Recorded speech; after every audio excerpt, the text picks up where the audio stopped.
Donc ce premier module est consacré c'est une phase d'introduction à l'éco-conception et aux achats responsables. Donc on va voir donc le programme de cette nouvelle session finalement hein, de webinaire. Donc il y a 6 modules d'1 heure, donc c'est le premier module. Donc j'ai la chance d'être avec vous tous les mardis pour les 6 prochaines semaines de 9h30 à 10h30. Donc l'objectif de ces webinaires, hein, c'est vraiment de renforcer nos connaissances en termes d'éco-conception, de mieux comprendre pourquoi est-ce que c'est une source d'opportunité et qu'on a intérêt à mobiliser toute notre société pour s'y mettre.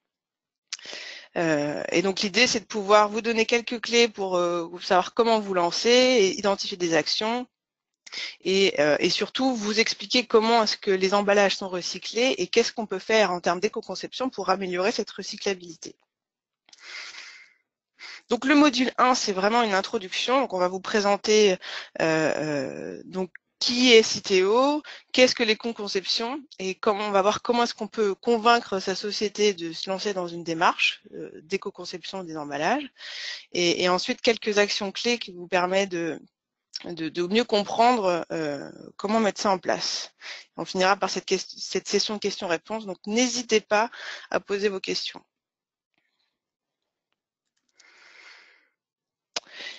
Donc Citeo, qu'est-ce que c'est cet organisme, cet éco-organisme finalement? Donc Citeo, c'est 25 ans de partenariat pour donner une nouvelle vie finalement à vos produits. Et donc il y a on va dire l'écosystème de Citeo, c'est d'abord les entreprises, parce que les entreprises, elles sont donc elles contribuent financièrement au système de recyclage des emballages, et donc elles sensibilisent le consommateur et en même temps elles travaillent à l'éco-conception des produits. Donc c'est pour ça qu'aujourd'hui vous êtes là. C'est 700 000 € versés chaque année et ça représente en gros 30 000 clients pour Citeo qui sont engagés donc pour le tri et le recyclage des emballages.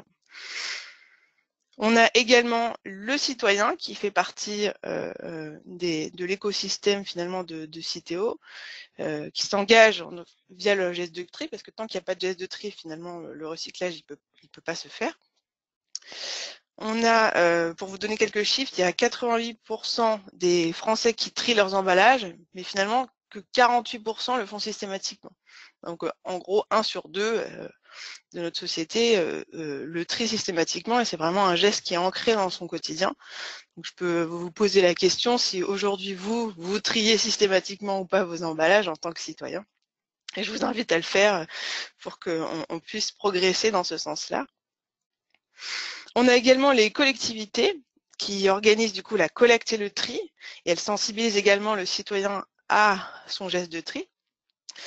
Donc pour vous donner quelques chiffres, on a 374 kilos de déchets qui sont générés par an et par habitant. Donc ça c'est au global.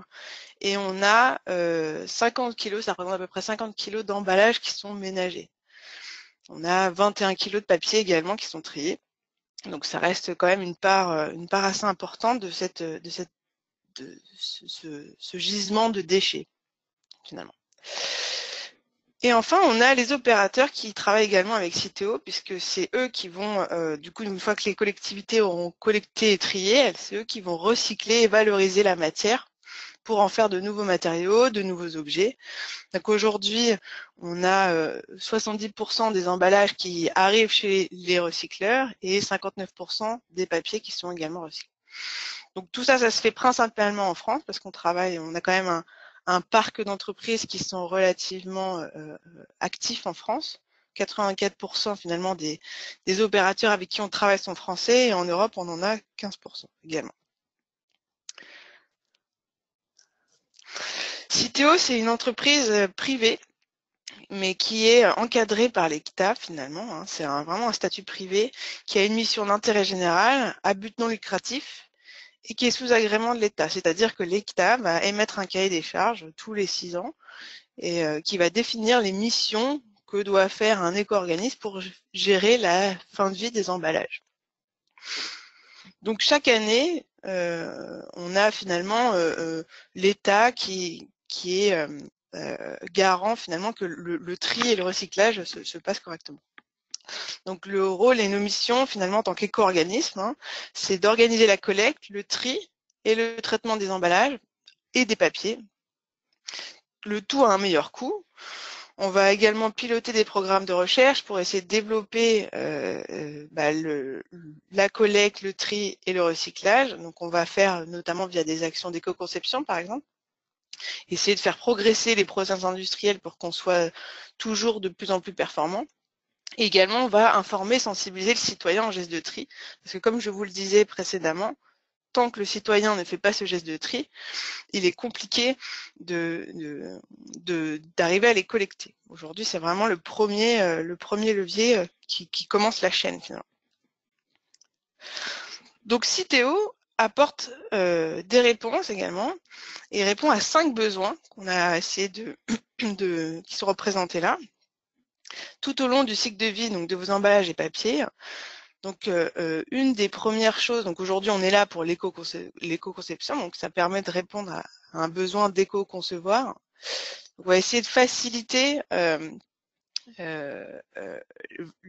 vous accompagner à l'éco-conception. Donc par exemple on peut évaluer la recyclabilité de vos emballages et de vos papiers et vous aider à optimiser cet emballage pour qu'il soit plus recyclable, mais également sur d'autres pistes. On va voir qu'il n'y a pas que la recyclabilité en éco-conception, même si notre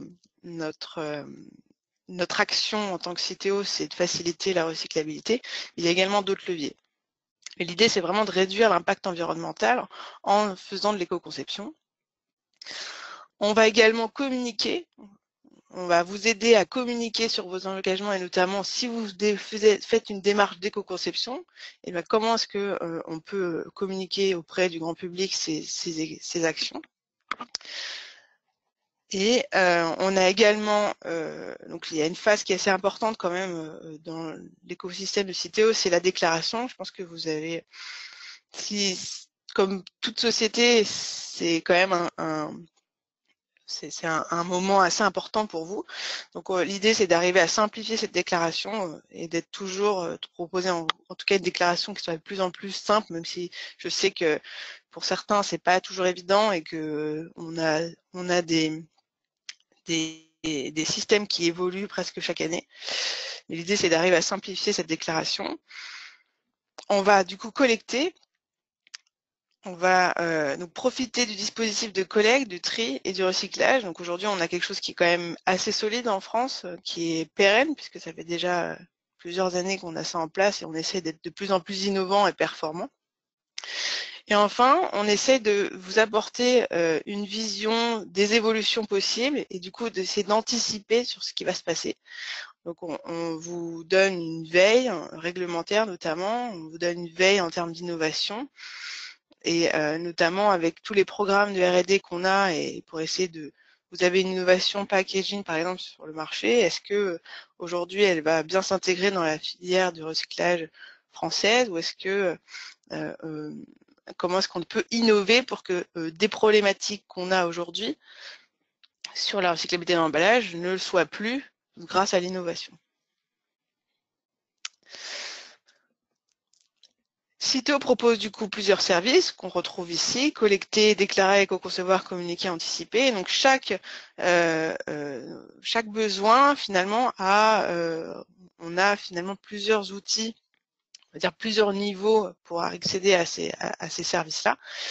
C'est ce qu'on appelle les essentiels, on va dire, hein, qui sont la base et qui sont de toute manière accessibles à tous. Hein. En éco-conception, par exemple, on va mettre des guides, on va mettre des fiches réflexes en place, on a tout ce qui est des catalogues de bonnes pratiques pour vous donner des inspirations, on a les avis généraux COTREP-CIREC, on a des outils qui sont pratiques aussi, qui sont aussi accessibles pour tous et gratuits. Donc, en termes d'éco-conception, on a Tri, Fil et BIC, qui sont des outils en ligne qui vous permettent de tester la recyclabilité de vos emballages, ou bien vous donner des pistes d'éco-conception, vous aider dans l'analyse de cycle de vie. Pour les papiers, on a Papermetrics qui vous permet de faciliter la déclaration.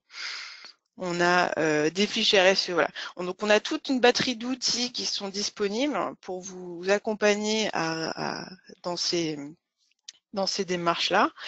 Et donc, n'hésitez surtout pas à aller consulter et à aller voir sur notre site internet. C'est accessible en ligne à tous et c'est gratuit.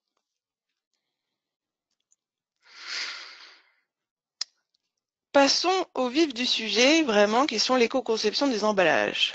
Alors, essayons de voir déjà le contexte actuel. Comme vous le savez, il est quand même assez houleux, il se passe beaucoup de choses, il y a un contexte médiatique qui est assez fort. On a un espèce de plastic bashing quand même qui est autour de ces emballages. Comment arriver à supprimer tous les suremballages, un contexte législatif qui bouge beaucoup avec notamment la nouvelle loi économie circulaire qui donne d'autres directives, de nouvelles horizons. Voilà, donc aujourd'hui c'est assez incontournable, il faut qu'on travaille sur l'emballage et notamment son impact environnemental.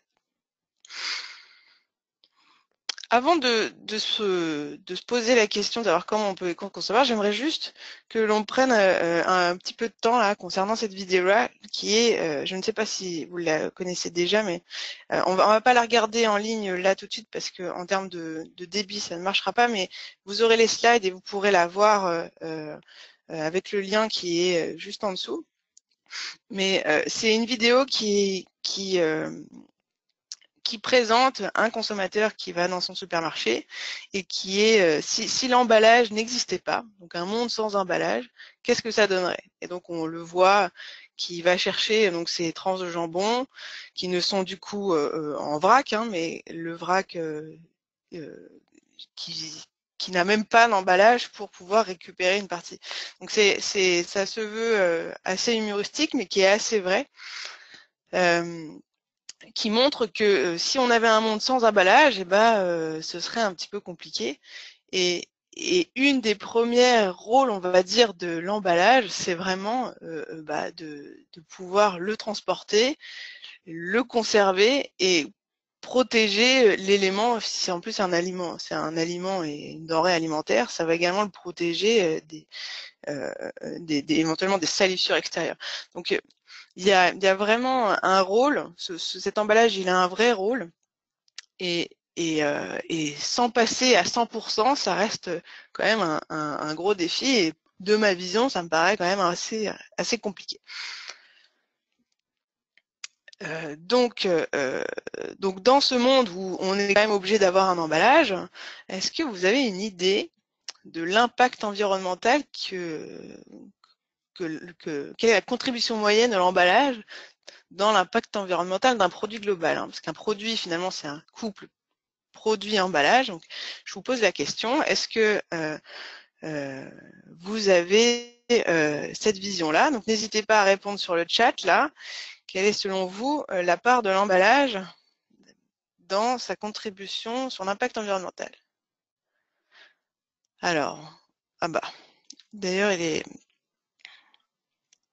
Bon, on a eu plusieurs réponses, merci beaucoup. On a donc aujourd'hui l'impact environnemental d'un emballage, c'est à peu près en moyenne 10%.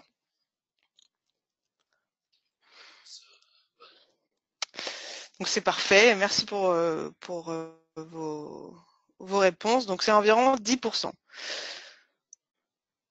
C'est une contribution moyenne, bien sûr. En fonction du produit qui va être emballé, cette proportion, elle va être plus ou moins élevée. Par exemple, si on prend une bouteille d'eau, on va jusqu'à 40% parce que le produit en lui-même, dedans, en termes de cycle de production, de logistique, fait que l'emballage va avoir un impact un peu plus important que, par exemple, du lait, où on est sur un produit finalement alimentaire en provenance animale.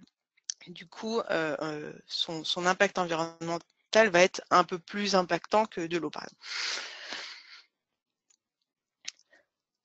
Donc en gros, si on a trop d'emballage, ça signifie que finalement il y a un excès de matières premières et de déchets, donc c'est pas vraiment ce qu'on recherche. Par contre, si on n'a pas assez d'emballage, il y a un risque de gaspillage et du coup, on va venir complètement perdre le produit, ce qui n'est pas non plus ce qu'on recherche.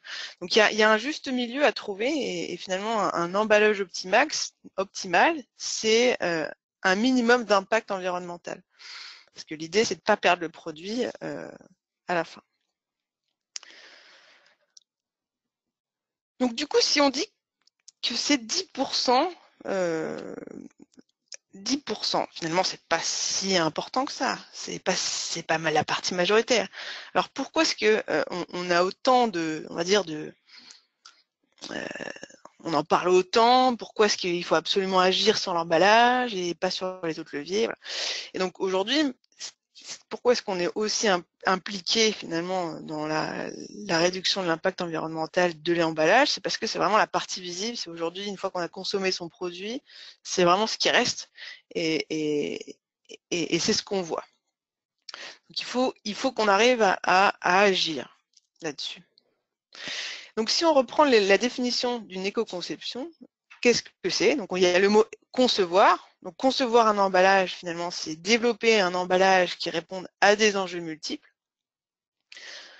Donc les enjeux multiples, on a vu qu'il y avait des enjeux donc, de logistique et distribution, parce que tant qu'il faut bien acheminer les produits à des points A, des points B, jusqu'au consommateur final, on a des enjeux économiques. On est bien d'accord que si on les emballe pas, on peut perdre le produit. Donc si on perd le produit, c'est forcément économiquement moins intéressant. Donc il y a une perte. Voilà. On a des enjeux qui sont liés au produit, de conservation, de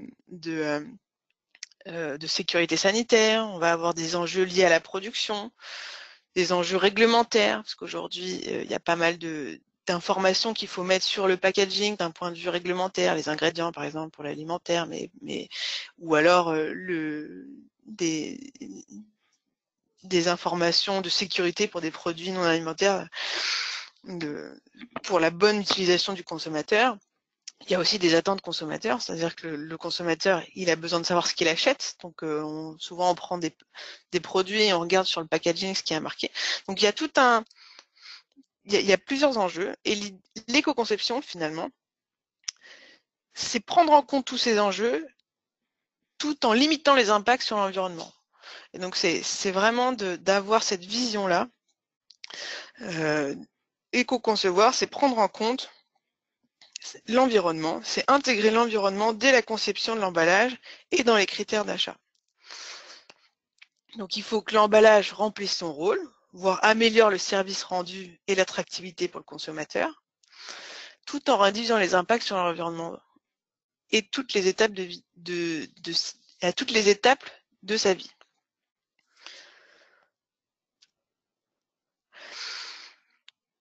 Maintenant qu'on a bien ça en tête, on va pouvoir voir quelques exemples. Et les premiers exemples que je vous propose, c'est de regarder des changements qui sont quasiment invisibles. Donc là, par exemple, on a sur l'aspect amélioration de la recyclabilité, on a un pack de sandwich qui est passé de multimatériaux à un matériau mono-PET. Et donc là, pour le consommateur, c'est complètement invisible. Et pourtant, on a amélioré la recyclabilité, on va dire quasiment à 100%. Puisqu'on est passé sur une résine recyclable. On a également des réductions en poids, notamment Ricola qui a développé du coup un packaging, donc c'est le même, hein. Avant, après, c'est exactement le même, sauf qu'il a réduit de 0,44 grammes son paquet, ce qui représente à peu près 8%, et ça lui a fait économiser 20 tonnes de carton économisés par an. On a des changements qui sont un peu plus perceptibles, si le consommateur est un peu plus observateur, notamment avec ce pot de yaourt qui était initialement en terre cuite, donc qui était perturbateur du recyclage quand on l'envoyait dans le verre, ça, perturbateur de recyclage dans le verre, mais sinon non recyclable dans les ordures ménagères et dans le bac jaune. Ils l'ont passé en 100% verre recyclable. Et ils l'ont peint pour lui donner cet aspect terre cuite. Donc là, c'est passé sur une solution complètement recyclable et sans réel impact d'un point de vue code de marché et image de marque. On a également la bouteille Perrier qui est passée de la bouteille en verre, qui ensuite est passé en PET. Donc ils ont gardé le bouchon en aluminium parce que c'était leur image de marque. Donc ça, ils ont fait cette initiative-là sans que ça soit accompagné par Citeo, mais vraiment pour une question de réduire le poids lié à la logistique. Et ensuite, ils sont passés à l'étape d'après, qui était de supprimer le bouchon en alu qui est perturbateur du recyclage du PET, pour passer sur un bouchon PP ou PE qui, lui, ne pose pas de problème. On a également d'autres exemples avec Gillette, qui a développé un packaging donc, qui était initialement en résine complexe, non recyclable, et est passé sur un packaging en carton avec une ouverture facile pour faciliter l'expérience consommateur d'ouvrir le paquet. Donc ils ont été récompensés pour ça. On a également Danone qui a développé donc un nouveau pot de yaourt. Donc ils ont d'abord supprimé le cavalier en carton qui entoure les pots de 4. Et ils sont passés ensuite à l'étape d'après qui était ils ont injecté en gros de l'air pour alléger leur peau en polystyrène. Et donc ils ont réduit non seulement ils ont supprimé un élément du WC et en plus ils ont allégé le pot en yaourt. Donc ça, c'est plutôt des communications qu'ils ont fait en B2B plutôt qu'en B2C. Mais en plus, ils avaient même revu pour le consommateur, ils avaient revu la forme du pot de yaourt pour arriver à bien racler et avoir une restitution du produit la plus optimisée possible. L'éco-conception, ça nous fait aussi arriver à des nouveaux concepts, notamment là, on a les réductions de poids par concentration de produits. Donc, en gros, on a le cas de Monsieur Propre qui a développé un nouveau produit en plus concentré. Donc, c'est-à-dire qu'on a le même volume de packaging, sauf qu'on a plus de produits et plus d'utilisation. Donc, on limite finalement les allers-retours et les camions sur les routes, en plus du nombre de packaging mis en marché. On a également l'exemple de la compression dans les déodorants. Donc là, on est passé finalement d'un déodorant qui était donc en gros, ils ont réduit par 2 à peu près la taille du déodorant en termes de hauteur. Là, on le voit bien sur les photos. Et donc ça a vraiment été une innovation puisqu'il a fallu mettre au point un aérosol qui puisse accueillir un produit donc plus concentré et en même temps qui puisse faire une restitution qu'on n'ait pas finalement sur la peau plus de produits qu'initialement prévu. Donc il y a eu tout un travail pour arriver à faire que la restitution du produit soit équivalente aux produits moins concentrés. Et ça, c'est une innovation qui a été partagée finalement par celui qui l'a lancé sur le marché à tous les autres concurrents pour que tout le monde puisse s'y mettre et le faire. On a les éco-recharges également, donc on passe d'un emballage plus lourd à un emballage beaucoup plus léger sur le marché. Donc on a le cas avec le cas avec Maxwell House là, mais également avec la cosmétique. C'est quelque chose qu'on voit de plus en plus. Et également, on a d'autres exemples de type avec Magipro, donc des éco-recharges qui aujourd'hui permettent d'alléger l'emballage et finalement de réduire son impact environnemental. On va également jusqu'à la conception de nouveaux designs et même de nouveaux usages, hein, parce que là on a une boîte par exemple c'est sur du e-commerce. On voit qu'on a un t-shirt qui est emballé d'abord dans une boîte en carton et une fois que l'emballage a été utilisé une première fois, il peut se transformer en cintre pour pouvoir accrocher le t-shirt qu'on vient d'acheter. Donc voilà, on a également la boîte d'œufs qui, une fois que la boîte d'œufs a été utilisée pour transporter ses œufs, ça fait des Legos pour les enfants. On a également des la boîte à chaussures de Puma qui est en tissu, qui finalement reste un sac après pour les ranger, et de la même manière une boîte de rangement pour les chaussures. Voilà. Donc on a des concepts de seconde vie par la suite. Donc après ça, c'est une réflexion qu'il faut avoir un peu plus de façon générale. Est-ce que finalement la seconde vie, quel est le nombre de cycles de seconde vie finalement on peut y penser pour arriver à avoir un cycle d'éco-conception et un impact environnemental qui soit intéressant. Donc il faut quand même y réfléchir un petit peu. Alors, bon, vous êtes convaincu maintenant que l'éco-conception c'est vraiment intéressant et donc vous avez besoin de convaincre votre société. Donc là je vais vous donner quelques arguments pourquoi est-ce que éco-concevoir c'est intéressant et quels sont les bénéfices qu'on peut en tirer. Donc le premier qu'on voit, c'est forcément limiter son impact environnemental, on l'a vu précédemment avec tous les exemples, mais pas que. Donc quels sont les atouts à se lancer dans une démarche? Le premier, c'est donc de maîtriser vos coûts. On va voir que c'est un moyen de pouvoir réduire la consommation de matières premières, d'énergie, mais également optimiser sa logistique et diminuer le poids des matériaux. C'est également vous conformer à la réglementation, parce qu'aujourd'hui, il y a, avec tout, on va dire, tous les projets de loi qu'on a eus et toute l'actualité réglementaire qu'on a, il y a quand même pas mal de choses qui aujourd'hui est imposée en termes d'éco-conception. Donc c'est un des leviers. Ça vous permet de vous différencier et de valoriser vos produits. On va voir que c'est un moteur d'innovation et que ça permet on va voir quelques exemples. Et également, ça permet de rendre fiers vos équipes et de faire rayonner l'entreprise. Et ça, on n'y pense pas toujours. Aujourd'hui, on a 86% des entreprises qui trouvent que l'éco-conception, ça permet d'améliorer leur image et ça permet également d'avoir une fierté accrue des employés pour à peu près 50% d'elles. Donc c'est assez intéressant aujourd'hui. On oublie que finalement ça motive ses salariés et ça engage sa société. Une des choses aussi qui est importante d'avoir en tête, c'est que l'éco-conception, ça se fait de façon très transversale avec sa société.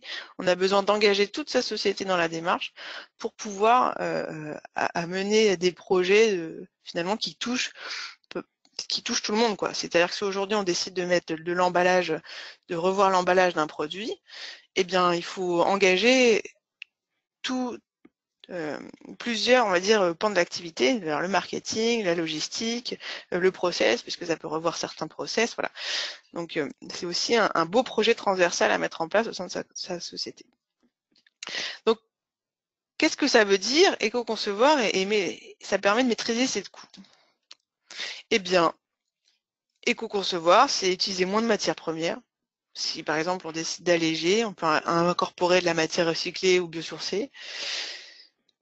On va économiser du coup sur le poste d'achat. D'un point de vue fabrication, ça va également être l'opportunité par exemple de réduire ses chutes, donc d'avoir moins de déchets à traiter post-industriel. Donc on peut optimiser ses procédés et fabriquer à moindre coût, en tout cas plus maîtrisé. Et également, en termes d'énergie, on peut revoir des améliorations et réduire sa facture d'électricité, par exemple.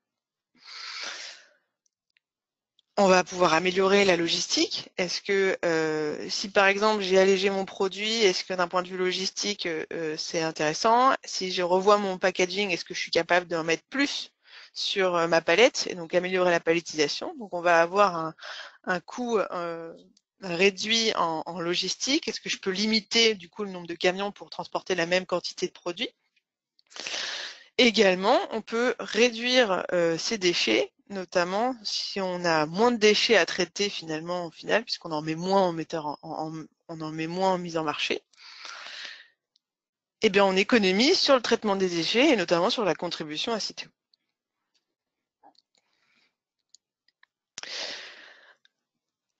Donc, si par exemple on regarde la démarche qui permet donc de réduire la partie de la contribution, donc là, je ne sais pas si vous êtes familier avec la contribution de Citeo, mais en gros, le coût que qui est le coût de la mise en marché d'un emballage, va dépendre donc d'une contribution en poids, d'une contribution à l'unité, c'est-à-dire que plus il va y avoir d'unités et plus ça va être important, plus l'emballage va être élevé et plus ça va être également important. Et il va y avoir une modulation de bonus-malus en fonction de la conception de votre emballage et des actions que vous avez mis. Donc, contribution en poids, c'est le poids du poids par matériau. On applique le tarif par matériau. Et on a également modulation en fonction du nombre du WC. Donc le levier, c'est si on réduit en poids, eh bien ça va nous coûter moins cher. Si on réduit le nombre d'unités de vente consommateur, eh bien ça va coûter moins cher. Un exemple, on a une barquette de jambon qui fait 17 grammes. On la passe à 15 grammes, eh bien, on a une réduction en poids donc de 12%, et en gros, ça fait 12% moins une éco-modulation parce qu'on vient de faire une réduction. Ça fait qu'on a une économie sur le tarif CITEO de 20%. Donc, c'est intéressant s'occuper. C'est intéressant d'un point de vue financier. Voilà. On a également le pôle éco-conception. Donc ça, c'est une étude qui a été faite en 2014 par les pôles éco-conception sur donc la profitabilité de l'éco-conception. Qu'est-ce que ça a finalement fait? Donc là, il y a à peu près il y a 96% des répondants qui disaient que en gros, le fait de mettre une démarche d'éco-conception au sein de sa société, ça avait un effet positif ou au pire, c'était neutre sur les profits de l'entreprise. Donc, c'est plutôt intéressant de le faire. Donc, je vous laisse découvrir cette étude-là et rentrer un peu plus en détail. Le deuxième point, c'est également vous conformer à la législation. Donc, aujourd'hui, on a on va dire un calendrier législatif qui est assez houleux, il se passe beaucoup de choses et il y a beaucoup d'actions d'éco-conception qui sont mises dedans, notamment la loi contre le gaspillage pour l'économie circulaire qui date de février 2020. Dans cette loi, il y a eu une obligation pour tous les produits, que ce soit des emballages ou des produits, d'intégrer une filière de recyclage en janvier 2030. Donc ça, typiquement, c'est des actions d'éco-conception qui vont nous permettre d'avoir ça. Et en janvier, par exemple, 2023, on a une obligation d'avoir des plans d'éco-conception également. Donc des plans d'éco-conception, ça va être une démarche à mettre en place, justifier qu'on a étudié les parcours logistiques, on a étudié que notre produit s'intègre, on va dire, en gros, qui limite son impact environnemental. Donc ça, c'est vraiment la nouvelle loi qui le dit. Je vous invite vraiment à suivre les webinaires qui vont commencer il y en a un jeudi matin, un jeudi après-midi, je crois bien. À suivre les webinaires sur la réglementation et ce qu'il en est sur ces sujets-là.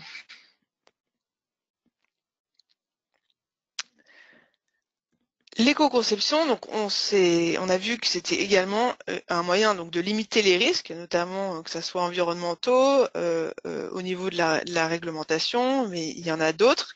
Mais c'est aussi un moyen de se différencier, et donc c'est de créer des opportunités, que ce soit RSE et business.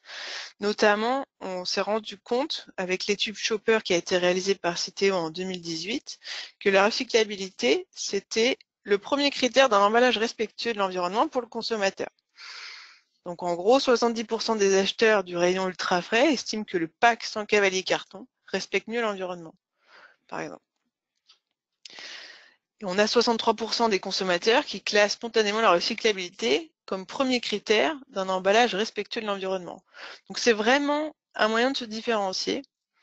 Et aujourd'hui, le consommateur, il est vraiment concerné par ça et il va le regarder un peu plus en détail qu'il y a 10 ans, je pense. C'est vraiment un point clé aujourd'hui. Par exemple, je vous donne un autre exemple là qui permet de se différencier par l'innovation notamment. Donc on a une PME, Soma Pro, qui a développé, donc ils vendent des produits déshydratés et notamment qui a développé un nouveau concept d'emballage pour un fond de sauce. Donc au départ c'était un emballage en acier avec des morceaux en plastique, c'était un mix carton, plastique, acier. Donc quelque chose qui était aujourd'hui difficilement recyclable, en tout cas pas à 100%. il est passé donc en monomatériaux polypropylène, 100% recyclables du coup, qui sont inclus dans les consignes de tri national, plus léger, 11 grammes contre 30 grammes auparavant, et éco-conçu, parce que du coup la boîte était empilable à vide, ce qui permettait une optimisation logistique. Également, ils ont innové puisqu'ils ont mis en place un couvercle saupoudreur qui était vraiment un véritable avantage pour le consommateur et d'un point de vue expérience consommateur. Et du coup, ce qui lui a permis de se différencier également sur les rayons.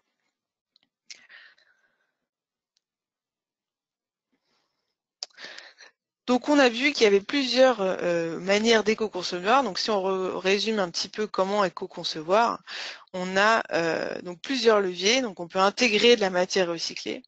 Aujourd'hui, on peut alléger son emballage, ce qui permet une optimisation des procédés. On peut également, du coup, l'allègement peut faire une optimisation des palettisations et du transport. On peut également faire de l'optimisation dimensionnelle, d'optimisation de procédés, ce qui nous permet, notamment quand on voit la concentration de produits, ce qui peut nous permettre d'avoir une logistique optimisée en termes d'industrie, de process, pardon. Donc la réduction, on va dire un emballage qui est bien dimensionné, qui est bien conçu, permet de limiter les risques de gaspillage. Donc sur la mise en marché et l'utilisation, on peut augmenter la durée de vie, on peut mettre en place des recharges, on peut optimiser l'utilisation, donc arriver à avoir une expérience consommateur qui va faire qu'on va minimiser notre impact environnemental. Donc on a bien sûr l'allègement pour la recyclabilité, ce qui fait qu'en fin de vie, on va avoir moins de déchets à traiter. Et enfin, vraiment, un des axes majeurs, c'est vraiment la recyclabilité. Est-ce qu'aujourd'hui, l'emballage que je mets en marché est bien recyclable et s'intègre bien dans une filière de recyclage? C'est vraiment une des questions qui aujourd'hui, on traite beaucoup, en tout cas, et qu'on peut vous accompagner sur ces questions-là. Donc, si on avait vraiment 4 points à retenir de ce webinaire, il y a vraiment 4 actions clés à retenir pour les emballages. Pour éco-concevoir, vous pouvez dans un premier temps réduire votre emballage, l'alléger. Est-ce que je peux supprimer un élément d'emballage superflu? Est-ce que je peux réduire le poids global? Voilà. Premier point. Vous pouvez également améliorer la recyclabilité. Est-ce que je peux supprimer un élément, passer d'une structure complexe à une structure monomatériaux? On peut travailler sur l'origine de la matière. Aujourd'hui, on a de la matière recyclée qui est disponible sur le marché. Est-ce que je peux l'intégrer dans mon packaging? Est-ce que la législation me le permet? Est-ce que c'est une matière que je peux mettre? Et enfin, sensibiliser le consommateur au geste de tri. Donc ça, c'est via la consigne de tri. Vous pouvez également encourager le consommateur à trier et également le guider pour que ça se passe correctement, parce qu'il y a quand même encore beaucoup de consommateurs qui se posent la question de savoir comment trier mon emballage. Donc ça, vous pouvez également l'encourager via la consigne de tri. Je vous propose de passer à la session de questions-réponses. Donc je vois qu'on a beaucoup de réponses, enfin beaucoup de questions auxquelles je vais essayer de répondre. Alors la première. Alors la première question, le mono PET est-il entièrement recyclable? Donc dans la poubelle jaune, l'impression me joue-t-elle pas sur sa recyclabilité? Alors, les mono PET donc, est complètement recyclable, c'est-à-dire qu'aujourd'hui c'est une des résines qui se recycle le mieux, qui a on va dire le plus de valeur même sur le marché. Donc on peut la mettre dans la poubelle jaune, oui, tout à fait. Et donc l'impression qu'on va mettre sur un emballage en PET peut tout à fait jouer sur la recyclabilité de son emballage, puisqu'aujourd'hui on a des encres. En gros, Le PET, c'est un emballage qui est capable de faire un retour en contact alimentaire. Donc, il y a un process assez strict pour qu'on puisse permettre un retour en contact alimentaire d'une bouteille PET, par exemple. Et donc, l'impression, aujourd'hui, il ne faut pas qu'elle soit directement sur la bouteille ou un autre composant, un autre contenant. Il ne faut pas que ça soit directement imprimé sur le PET parce que sinon, on ne pourra pas désancrer. Et le désancrage, en tout cas l'encre, les composés qui rentrent dans l'encre peuvent limiter les débouchés d'alimentarité du PET. Donc l'impression ne pose pas de problème tant que ce n'est pas en impression directe sur une bouteille PET par exemple ou sur une barquette. Il faut qu'il y ait un support qui puisse faciliter la suppression de l'encre. Une autre question, alors les éco-recharges en plastique sont-ils vraiment recyclables? Plastique mou, pardon. Sont-ils vraiment recyclables? Alors, plastique mou, j'entends que c'est des plastiques souples. Donc aujourd'hui, les souples, les emballages souples sont recyclables en France s'ils sont composés de polyéthylène, donc de PE. Donc aujourd'hui, si on a par exemple une recharge qui n'est pas en PE, elle aura beau être souple, c'est pas le fait qu'elle soit souple ou molle qui fait qu'elle ne sera pas recyclée, c'est vraiment si elle n'est pas composée de polyéthylène ou de PE. Donc aujourd'hui, il n'y a que les emballages souples qui sont en PE qui sont recyclés en France. Alors, une autre question. La mention 100% recyclable grâce à la coque PET sur les sandwichs Dona avant le passage à 100% des Français en extension des consignes de tri est-il accepté? Donc effectivement, dans l'exemple, on a eu, il y avait une mention, une allégation, on va dire, qui était de 100% recyclable. Alors aujourd'hui, les consignes de tri nationales, c'est tant qu'on n'est pas passé en fait à la fin de l'extension des consignes de tri, on reste sur des bouteilles et les flacons en PET. Donc effectivement, il y a peut-être, en gros, il faut être assez vigilant sur le 100% recyclable parce que de toute manière, on a toujours certains éléments qui peuvent ne pas être recyclés. Par exemple, si on met une étiquette, ou si par exemple il y a certains souples. Donc là, il faut éviter de mettre 100% recyclable sur ces emballages, effectivement, afin de rester cohérent en disant qu'on a toujours quelques éléments qui ne seront pas recyclés.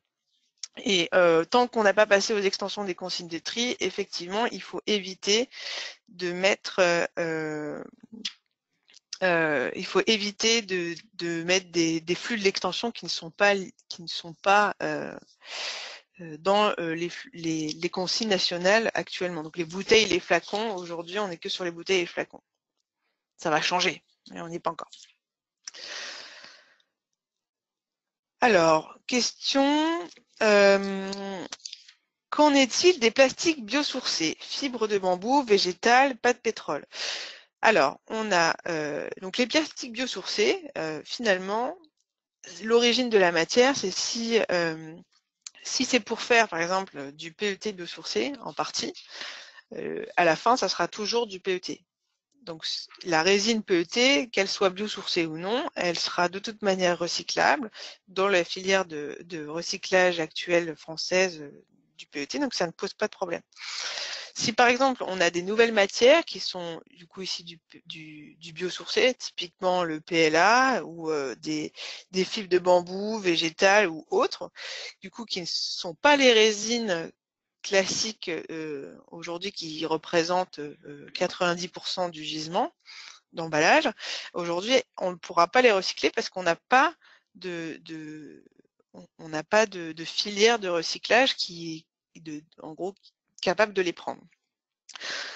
Donc le biosourcé c'est intéressant si on est capable de faire des résines qui soient capables d'être prises en charge par le système actuel. Donc les résines classiques qui sont le PET, on a quelques PE biosourcés et PP biosourcés qui arrivent également, mais si c'est des résines autres, on va avoir du mal, on va pas pouvoir les recycler. Alors, le PET blanc est-il recyclable? Donc, le PET blanc, j'entends que c'est le PET opaque, donc c'est-à-dire qu'il a été chargé en TiO2 pour le rendre opaque. Donc, oui, oui, oui, aujourd'hui, il est recyclable, il n'y a pas de problème. Alors, une autre question. En plein dans la demande de réduction des emballages par les équipes R&D, est-il plus judicieux de se positionner sur le CET? Alors, CET, je ne sais pas si c'est du PET. Euh, euh, alors, bon, donc en gros, hein,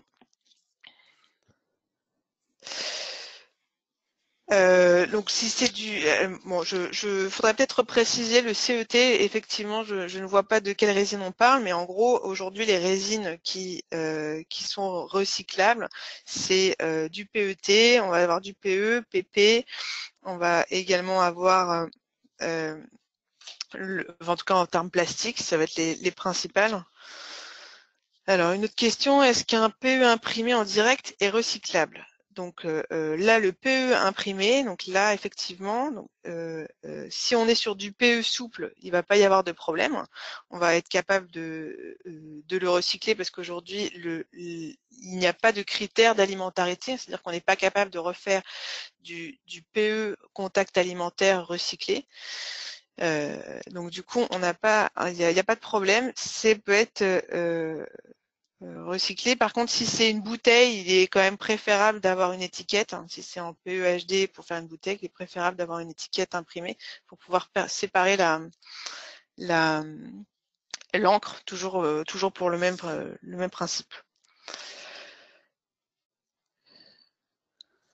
Alors, hop, une autre question. Si le verre est sérigraphié, est-il recyclable? Donc oui, non, il y aura pas de problème. Le verre, c'est un process un peu différent du plastique. On le verra dans les autres modules du webinar, un peu plus en détail, mais il y aura pas de problème si c'est sérigraphé. Alors, quand vous dites PE, cela englobe PET, PEHD, PEBD. Alors le PE, donc c'est du polyéthylène, donc c'est du PEHD et PEBD. Le PET, c'est un autre type de résine. Ça va être du polyéthylène terephthalate. Donc là, on est sur un polyester et c'est pas du tout les mêmes comportements. On peut faire avec du PE, on peut faire des bouteilles, mais également, on peut faire avec le PET, on peut également faire des bouteilles. Donc il faut être un peu vigilant. C'est PE, polyéthylène, PET, polyéthylène terephthalate.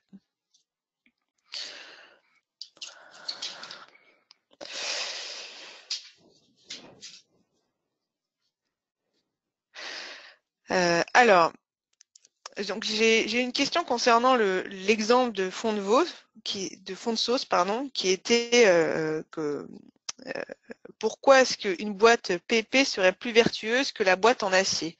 En gros, la boîte en acier en soi, ce n'est pas vraiment le souci, c'est l'association qui va être faite avec l'acier. Donc là, il va y avoir un bouchon en plastique, il va y avoir même un fond en carton.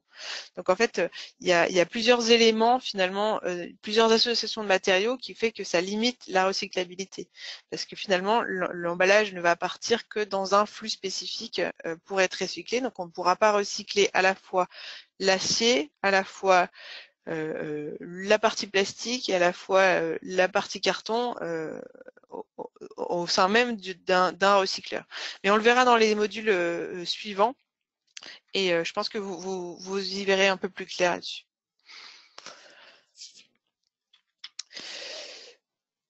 Alors, comment obtenir des informations sur le taux de recyclage du verre à l'international et notamment en Chine, en France? Eh bien, là, je vous invite à prendre contact donc avec la Fédération du verre. Donc nous, on a le taux de recyclage de verre en France. À l'international, il faut sans doute aller voir la Fédération du verre ou alors euh, euh, voir avec les chiffres des autres éco-organismes, en tout cas au niveau européen. En Chine, je n'ai pas d'informations. La deuxième phase de question, c'était tout le calcin disponible est-il utilisé pour les verriers? Quid dans les autres pays? Alors le calcin qui est récupéré aujourd'hui, il est utilisé par les verriers, hein, ça c'est clair. Là-dessus, on est sur en tout cas sur l'emballage, on est sur un type de verre et un type de calcin qui fait que c'est quasiment que de l'emballage. Hein. Donc là-dessus, il n'y a pas de problème.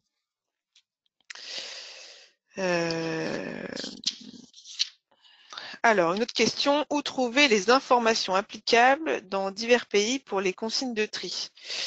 Donc là, c'est pareil, je vous invite à vous rapprocher des éco-organismes qui sont dans les autres pays pour avoir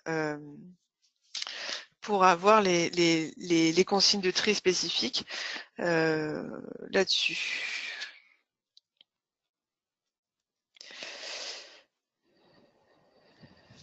Alors, vous parlez d'un support à intégrer au mono PET pour faciliter la suppression des ordres. Quel support? Eh bien, les supports, ça va être les étiquettes, par exemple. On peut avoir des étiquettes en papier, on peut avoir des étiquettes en PP, on peut avoir des étiquettes en PE.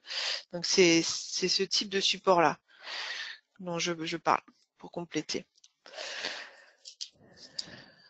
Alors, une autre question. Comment peut-on s'inscrire au webinaire sur la réglementation du jeudi? Alors, je pense que les inscriptions sont déjà complètes, qu'il doit y avoir que c'est déjà complet. Par contre, il y aura un replay qui sera fait sur notre chaîne YouTube. Donc, je vous invite vraiment à aller regarder. Il y a déjà des choses hein, sur notre chaîne là-dessus. Donc, je vous invite à aller voir la chaîne.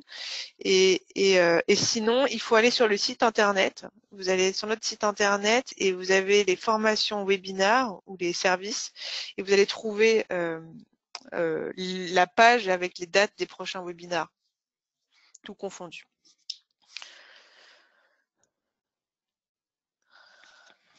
Alors, est-ce qu'il nous reste encore quelques temps? Oui, on a encore beaucoup de questions. Et ben,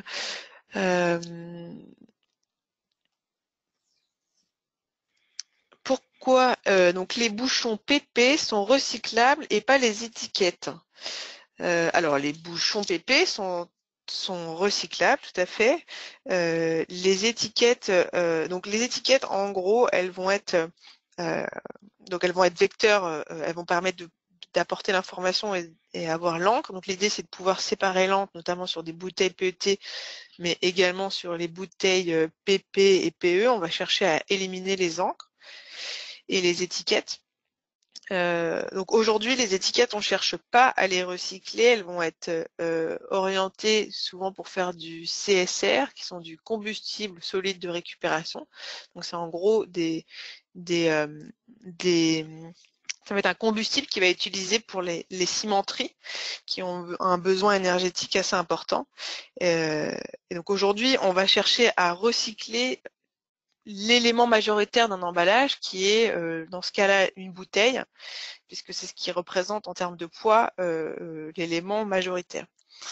Les bouchons PP, aujourd'hui, on arrive à les recycler puisqu'on arrive à les séparer correctement et qu'il y a un marché également. C'est-à-dire qu'aujourd'hui, on trouve des régénérateurs ou des recycleurs qui sont intéressés par nous racheter des boutons PP pour pouvoir en faire d'autres produits. Alors, question sur les cosmétiques de Mao. Je sais pas si...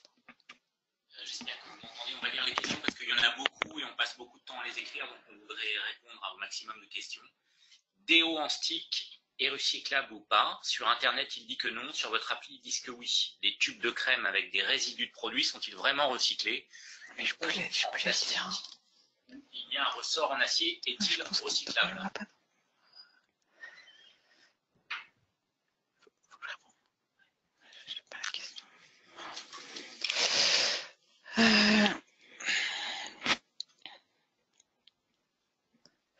Alors,